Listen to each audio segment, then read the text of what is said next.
Kamusta po mga bayan karista? Exactly 2 days na po at araw na po ng Kapaskuhan.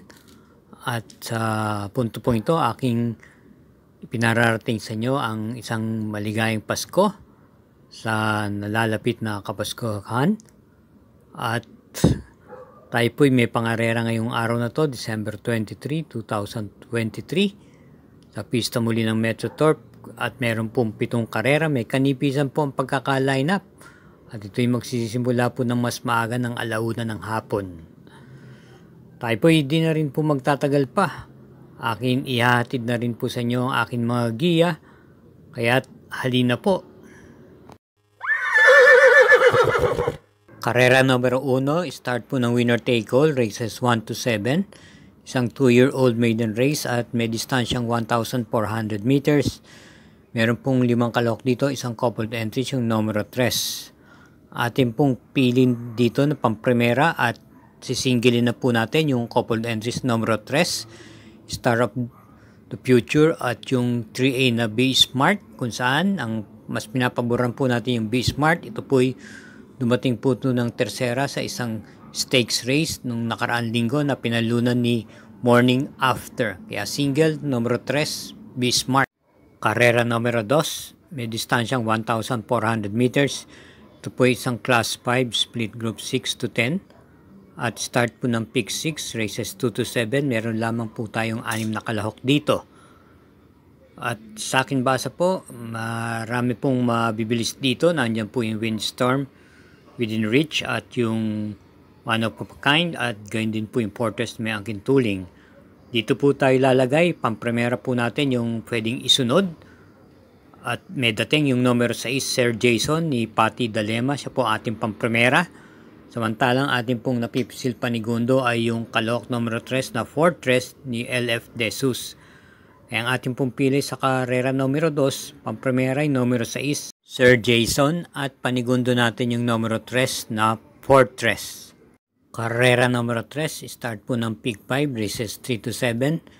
Isang class 4, group 28 to 33 at may distansyang 1,400 meters with 7 entries and 1 coupled yung numero 3. Primera, yung numero 4 top cruiser na isang derimate. Ito po ipapatupayan ni si Benson. At ang ating panibugunda ay yung coupled entries numero 3, Golden Sunrise na may angkin tuling at naiparirimate rin. At yung 3A na coupled entries niyang Donsat 7 na itong derimate. Ito po'y kapwa papatnubayan ni J.D. Flores at RM Adona. Kaya sa muli ang pili po natin sa karera numero 3, pampremera ay numero 4 top grocer at panigundo yung coupled entries na numero 3 Golden Sunrise Donsat 7. Karera numero 4, start ng pick 4, races 4 to 7. Tatakbuhin sa distansyang 1,400 meters ang class 5 split, group 6 to 10 with 6 entries. First choice, yung numero 2 na Regal, na may angkin tuling at pwede rin po itong ipacing.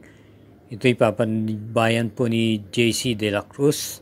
At atin naman pong napiling panigunda yung numero 5 Sky Lover ni JT Pabilik. Kaya pili natin sa karera numero 4, pampremera numero 2 Regal, panigundo yung numero 5 Sky Lover. Mga bayan karerista, huwag po natin kalilimutan mag-subscribe, i-follow, i-share, at gayon din po i-hit ang like button ng Mangkelos TV. Salamat po! Karera numero 5, may distansyang 1,400 meters, isang class 5 split group 6 to 10 with 6 entries. First choice, numero 2, Modern Verde, na papatubayan po ni A.R. Villegas. Ito po'y pwede pong i-pacing to. At ang atin naman panigunda yung numero 5 Signature Move ni RM Adona. Ito po'y may angkin tuling at pwede rin po siyang isunod-sunod lamang. Kaya ang pili po natin dito sa karera numero 5, pampremera yung numero 2, Modern Verde, panigundo yung numero 5, Signature Move. Karera numero 6, penultimate race. Ito po ay isang class 3 and 4 merge, group 34 to 39, 40 to 46. At may distansyang 1,400 meters. Ito po ay merong 8 kalahok dito at isang coupled entries yung numero 5. Ating pong pamprimera yung coupled entries numero 5 Agidaw at Shanghai Silk. Agidaw, ito po ay may angkin tuling at siya ay re-rendan po ni JB Bakaykay.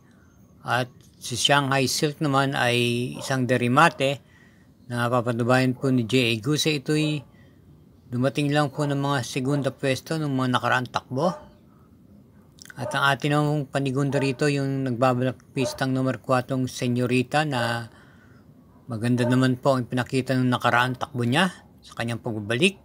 Ito po ay isang de bandera at papatnubayan po siya ni CL Advin Kula. Samantalang ating pong panersera rito ay yung kalahok numero 1 Sky Story na papatnubayan naman po ni M.A. Alvarez. Kaya ang pili po natin dito sa karera numero 6, pamprimera numero 5 Agidaw Shanghai Silk, couple entries, at panigundoy numero 4 Senyorita, samantalang panersera natin numero 1 Sky Story. Karera numero 7, last daily double po, parating ang puto ng winner take all, pick 6, pick 5 at pick 4. Meron po tayong 7 kalahok dito, may distansyang 1,400 meters ang class 4, group 22 to 27. Ating pong pamprimera yung numero 1 Electrify na isang derimate. Sa mga na kanyang nakaraang takbo, siya po ay nasa timbangan po at in the money. Ito ay papatnubayan po ni J.G. Serrano. Panigundo po natin yung numero 4 Inclusion na nanalo po ng banderang tapos yung pinakauling laban niya at siya i-rendan po muli ni RC Suson. At panersera po natin yung numero 6 na Agaron na may angkin din naman tuling at pwede rin naman pong i-pacing to. Ito po i-rendan ni A.R. Villegas. Ang pili po natin dito sa karera numero 7, pamprimera yung numero 1 Electrify, panigundo yung numero 4 Inclusion at panersera yung numero 6 na Agaron. Maraming salamat po muli, Sambayanan Karerista, at ilang araw na lang po ay araw na po ng Kapaskuhan. Naway matapat po ang ating mga giya at maging masaya ang ating Kapaskuhan. Lagi pong mag-iingat at hinay-hinay lang po sa ating paglilibang.